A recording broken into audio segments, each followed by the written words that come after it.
We'll try and catch up with Faye Hatcher. She's in the building. We'll pin her down to make a decision, red or brown. Which way she goes could end the friendship. That's all I'm saying. Martin in Cheltenham, you've just had a bacon sarnie. That's rubbing it in, but it's red sauce, so I'll let you get away with that one. We will go through all of your, which side of the coin you are with this. And thank you so much for your calls, your texts, your tweets, your emails. Loving this, really enjoying it. Red or brown sauce, simple question for this morning. That's all we need. 01452 387575. You can text as well, 81333. Just start your message with the word gloss and then follow it with either red or brown. Simples. Right, 8:37 then. Now, there's a call in Gloucestershire. This is for schools to stop using classroom assistants to stand in for teachers. The NUT says it's also concerned some supply teachers brought in to help cover for permanent staff aren't being paid a fair wage. I was speaking to John Pemberthy earlier on. He's the union's secretary in Gloucestershire. Whilst it might be okay occasionally to have a teaching assistant take over the running of a class under the direct or indirect supervision of a teacher, we think that it's becoming far too widespread, and it's getting to the point where it can cause problems. Well, in a few moments' time, we'll hear from a Gloucestershire agency helping find supply teachers for school. But first, Spencer Evans has been talking to a supply teacher in Cheltenham.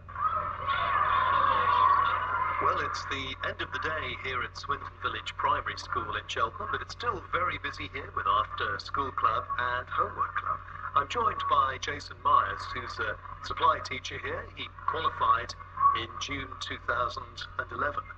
If you don't mind me saying, you're coming to supply teaching perhaps a little bit late on in life. You're now in your early 40s, you tell me. Why have you chosen to move into supply teaching at this stage in your career?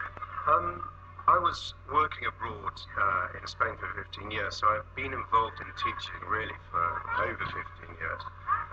However, coming back to the UK, I decided that I would need a formal qualification, so that is the reason possibly why it appears that I've come into teaching late on in life, or newly qualified teacher.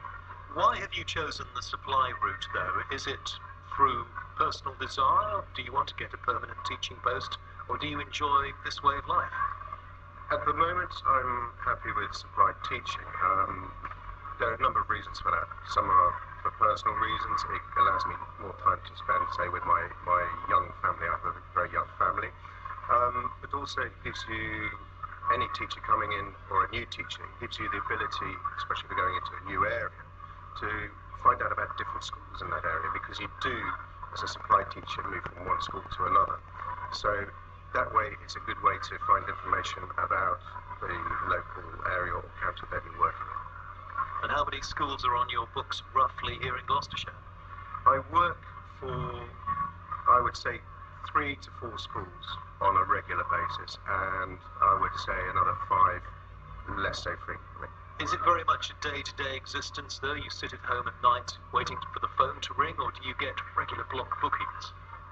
You can get block bookings. I tend to get booked up in advance, but I do know that some supply teachers, especially if they're just coming into teaching and they're new to, say, an agency, will possibly find the work rather sparse to begin with until you build up a reputation. But after you do build up a reputation, you will find that schools will ring up the agencies and ask for you specifically. So you can find yourself with a whole week booked up in advance, but maybe in different schools. You've mentioned some of the advantages of supply teaching. You can have a good family life, less paperwork and fewer meetings to go to. But do you see there being disadvantages as well? For example, you don't have a pension plan, you don't have holiday pay, and perhaps in some cases you might not get to know the children that well. All you're saying that's true, especially financially. You are really reducing your possible income if you're a supply teacher. Again, the advantage, as you mentioned, was paperwork. There's a lot less paperwork, and it is very much a case of you come in, you teach, you mark, and you leave, and you're free from any stresses of that. Getting to know children, that is a disadvantage. However, if you do go to certain schools on a regular basis, you do get to know the children as well. That's our reporter Spencer Evans there speaking to a supply teacher in Cheltenham. We're listening to this, Lynis Basset, who is the director of Classpeople. They're an agency based in Cheltenham. Morning to you. Good morning. Where do you stand then on this? In terms of what you're seeing as an agency, what is the picture across Gloucestershire for supply teachers versus classroom assistants? Okay, we've, as we've entered into our 10th year this year, when we first set up, we didn't actually supply any teaching assistants. That market has grown over the last 10 years. However, I don't believe it's grown in kind of replacement of supply teachers. We still have a huge market for teachers going in as teachers. Yes, there is the market for the teaching assistants.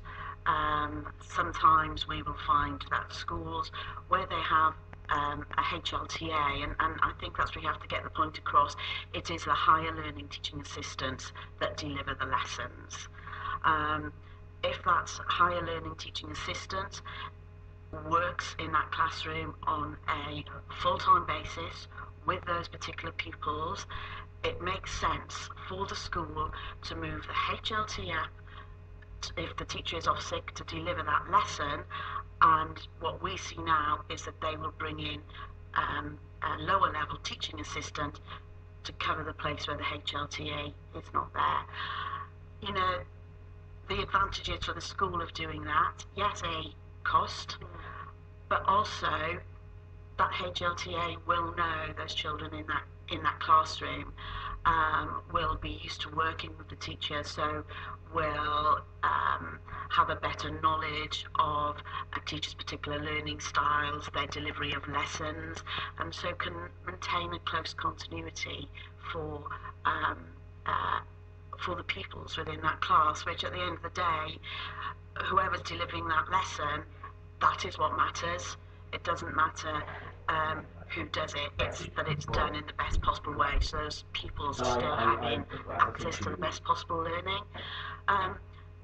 You know, it's cost effective for the schools, their budgets are tight, we have to recognise that as an agency. This just isn't happening in education. I've got colleagues who are in the NHS, you've got exactly the same. Nurses being asked to do minor ops that would normally be done by a surgeon, and unqualified nurses being asked to take bloods. It's where we are. I don't believe teachers are actually losing work for it. Also, there's this, the unions, as we heard earlier on, talking about a fair wage, being an agency, setting the price that schools are having to pay. Do you agree? Do you think they're not getting a fair wage? For us at Classpeople, I believe that we offer all our supply teachers a fair wage.